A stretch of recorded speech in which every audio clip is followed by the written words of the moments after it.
My name is Rosa Prosser, and I'm an artist filmmaker from the county of Cumbria in northern England. My creative and research practice explores the entanglements of place, history, ecology, and people through an elemental lens. In the case of the research I will be sharing today, this element is water, or more specifically, the lens of the River Eden. Drink the River, the title of this creative research project, is a collection of moving image and sound-based works developing ways of sensing, sounding, and relating to and with the River Eden in Cumbria. The collection seeks to respond to questions of modern water, exploring issues of representation and how abstraction leads to extraction from the river. The first work I would like to share is an extract from the short experimental film 90 Miles, a film that I describe as an armchair voyage down the Eden.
So, approach. The body of this work, although it is like a walk through the work, the body of this work begins with a story, a departure point, although maybe it is better described as a confluence, hinging on a tension of distance and abstraction of intimacies. There are 5 security-grade CCTV cameras that line the banks of the River Eden. These river cams, as they're known, surveil its waters, taking one image every 5 seconds and saving one image every hour. The purpose of these river cams is to monitor water levels, both for fishing and for flooding. However, the amassed and the amassing database is also used to train AI how to see water. Although, as I write, this is another story. So the River Eden, 90 miles, running south to north through the county of Cumbria in northern England, weaves its way through an Eden of Hellgill and the fells of Malastang, countless fields of farms with sheep and cows eroding their way to the water.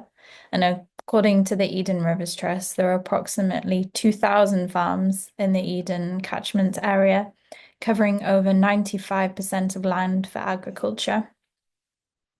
The river weaves its way through the towns of Kirkby Stephen, Appleby, Penrith, Wetherell, and the city of Carlisle, eventually winding up to the Solway Firth and the Irish Sea. And to place the River Eden, I often cite that it is one of the top 20 most polluted rivers in the UK. However, it is also my home. It escapes me now how I first came across the CCTV Rivercam network. The memory of their discovery subsequently swamped with a year's worth of muddied images.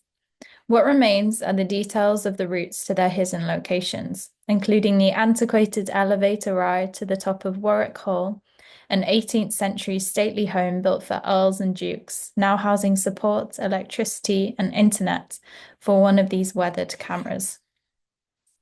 So the reason why I choose to kind of introduce or open with talking about the river cams today is, for me, the river cameras both epitomize and work to reinforce the increasing separation between bodies, both human and non-human, with the River Eden.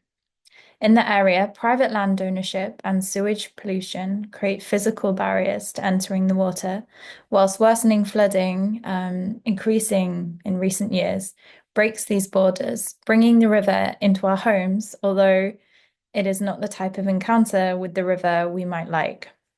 The river cams silently oversee these unfoldings, their presence suggesting no alternative.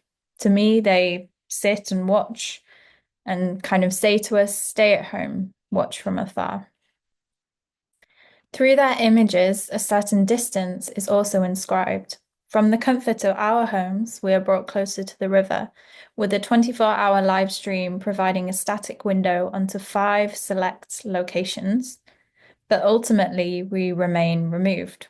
We are watching a CCTV image with inbuilt histories of surveillance, power, and control. These histories pointing to a river, a world that is made separate and outside of our homes and ourselves. So my project, Drink the River, seeks to bridge this distance.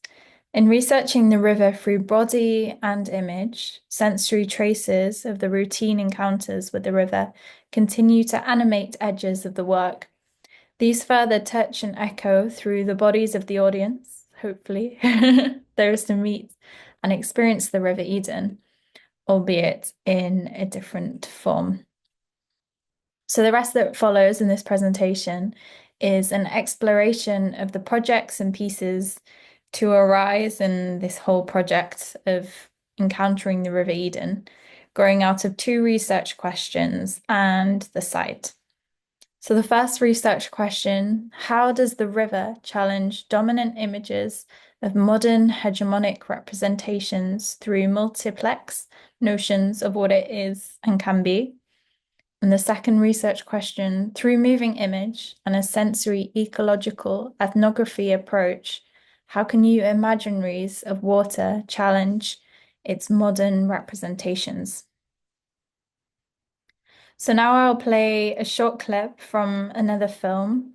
This one is called A Line Made by Swimming, and I describe this film as more of a documentation of a performance than a film.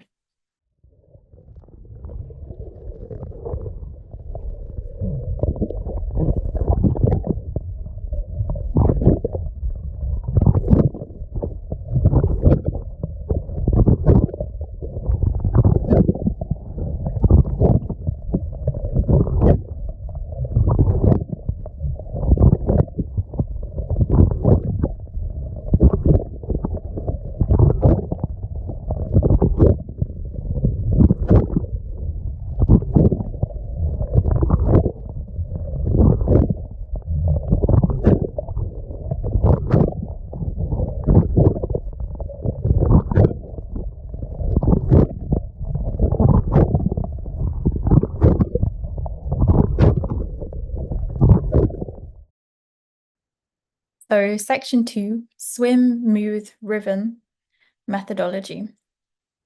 To walk from the Eden, or to walk to the Eden from my house, you cross a field, an ancient woodland, and a planted forest, going down to what is locally known as the Prosser to find sandy tracks that take you to the river.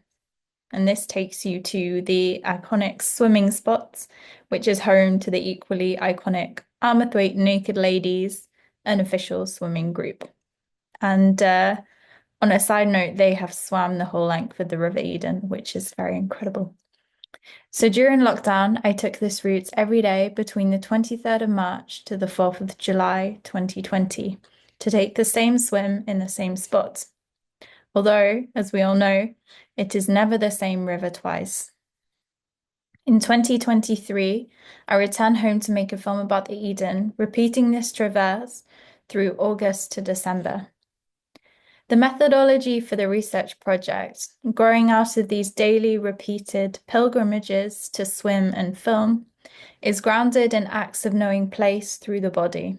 Building on sensory ethnography, I take Sarah Pink's definition, research as participation rather than observation, and I allowed myself to be drenched in a sensory ecological ethnography of the river. On this note of drenched, I take Catherine Gertz's articulation of doing sensory ethnography and being, quote, drenched, not just in discourse and words, but in sensations, imaginations, and emotions, ... And yet, if we have become drenched, those we work with may also be soaked through and through. end quote. And in approaching the river in this way, I move towards Eduardo Cohn's understandings of an anthropology beyond the human. That's why I include the emphasis of ecological into sensory ethnography. So going back to the methodology, Bridget Crone and Sam Nightingale and Polly Stanton in their book Fieldwork for Future Ecologies describe this process as fieldworking. So I like this word because it takes the active verb and they describe it as a process, quote, a process, a possibility for doing that which infixes, shifts, and remakes, a process of making with, end quote. And for me, I haven't said, I guess, in this talk, but my background is in natural sciences. So coming from the science where field work is a kind of quite a big thing. It's nice to take the field working. So still be thinking about artistic practice as field working, but it's very much active rather than fixed. So developing this concept further, in the words of Victoria Hunter's book, Moving Sights, were often in my head as my body responded to the Eden's winds and waters. Victoria Hunter's work emphasizes how site-specific dance performance can be a way of, quote, engaging with space and place, both as mobile, fluid concepts, end quote. For me, this was very fitting for a river that I was hesitant to frame or contain. And I like thinking about my swims as a performance. In this way, developing ideas of performance as research and research as performance in my own work, I became obsessed with Richard Long's A Line Made by Walking and sought to draw the same line with my swim each time. Hence, a line made by swimming. And again, on the subject of lines, I was also equally obsessed with Tim Ingold and his book Lines and his thinkings about the definition of a trace. Although, again, I'm kind of writing on my own notes. I think this is another story. But I was interested each time I swam the length of the river, thinking about it specifically as a performance, specifically as an act of doing art through the movement, with not the documentation being the art, but the movement, the performance itself. And also thinking about, in comparison to Richard Long's A Line Made by Walking, where you see the trace in the grass, thinking about how that works with the swim in the river, where the water is always moving and different each time. So this private performance, I guess, my repetitive swim, became a way to measure.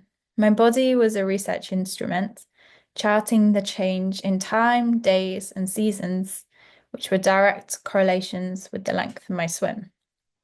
And that's also from engaging in lots of wild swimming. This kind of intuitively made sense and also more broadly makes sense as there's a kind of correlation between the degrees of the river and the length of time you're meant to stay in. So it works both ways, I guess. Transformation became important when thinking about research questions of moving beyond modern representations of water. Through intentional reflection, I played with GoPros attached to my body and experimented with other instruments, fishing with the GoPro being one of these, to translate the movements and the performance into audio visuals and allowing space for the river to transform. In this space, I felt that my embodied understandings of the river, which were transforming themselves as the days went by, could be documented and shared, but without claim to singular understanding or authority over the image or knowledge. So here I draw on Donna Haraway's situated knowledges, particularly her writings on the persistence of vision.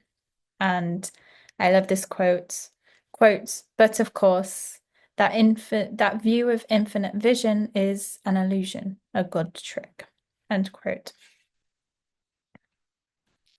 So returning to the CCTV images, in responding to the fixed frame, the body of work from Drink the River offers disorientation as a counter practice. For a river, for water, that we have strong mental images for, the embodied images and sounds produced through this body of work seek to offer another perspective. Here, for me, it's atmospheric thinking in water as multiple possible understandings and understandings of the river itself bubble up, diffuse, and take form. In this space for transformation, there is a gap for leakage, both in and out. This is where the imagination seeps in. And as a way to kind of explore imagination in this project, I want to play clips from a video game I produced alongside an animation artist called Drink the River, which is where the title of this research project comes from. That Drink the River was really, the video game was a way of imagining how we can move through the river and creative ways to explore boundaries between ourselves and the river.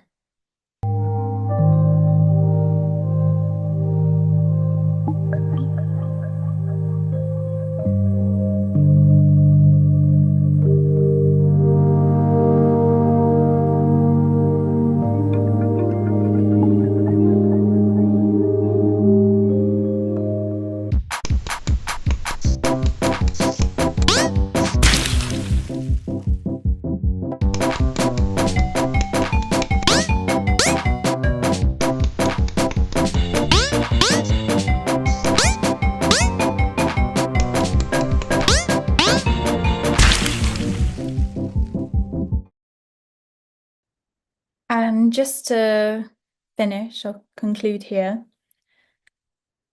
I wanted to return to this idea of distance, I guess, in a kind of abstract sense. But the idea of river as a medium in the work and river as a metaphor. And if we're using metaphors, I think in my head I describe this as taking a different stream. So recently I read Bruno Delatour's Why Has Critic Run Out of Steam? From Matters of Fact to Matters of Concern. And for me, this was a really hopeful reading. He wrote it in 2004, I published it then, but it felt very, very relevant for today, and it felt very hopeful, considering the state of the world, I think. And in this essay, Latour lays out a critique of criticism, proposing instead, quote, multiplication, not subtraction. That is, generating more ideas than we had received, end quote. So he goes on to say, quote, the problem with philosophers is that because their jobs are so hard, they drink a lot of coffee, and thus use in their arguments an inordinate quantity of pots, mugs, and jugs, to which sometimes they might add the occasional rock, end quote. And my question to end and maybe diffract out into more questions is, but what if we were to drink the river? So if we were to drink the river, what would our metaphors become? How could we generate more metaphors? And essentially multiplication, not subtraction, and also generate more understandings, more embodied understandings, and how can our embodied understandings live in the world together? So I hope the space of this presentation, I guess, kind of introducing a bit of the creative work and showing even quite short clips from some of the pieces. I hope it opens up a process for understanding place in all its fluid and changing complexities. And as I write at the beginning, or say in the abstract, developing ways of sensing, sounding, and relating to and with the river. And in this sense, for me, the project was about response, responding through swim, through movement, and through rhythm, and our response, as also a space to transform. So just to conclude, and again, I've written this kind of in the abstract to this work, but as countless poets, scholars, thinkers, dreamers throughout history have observed and stated, it is never the same river twice.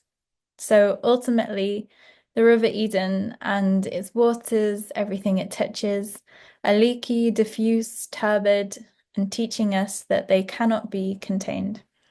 Drink the River, the research project, seeks a kind of messy and playful understanding and unknowing and ways of relating, redrawing boundaries, all between ourselves and this changing, moving, flowing river.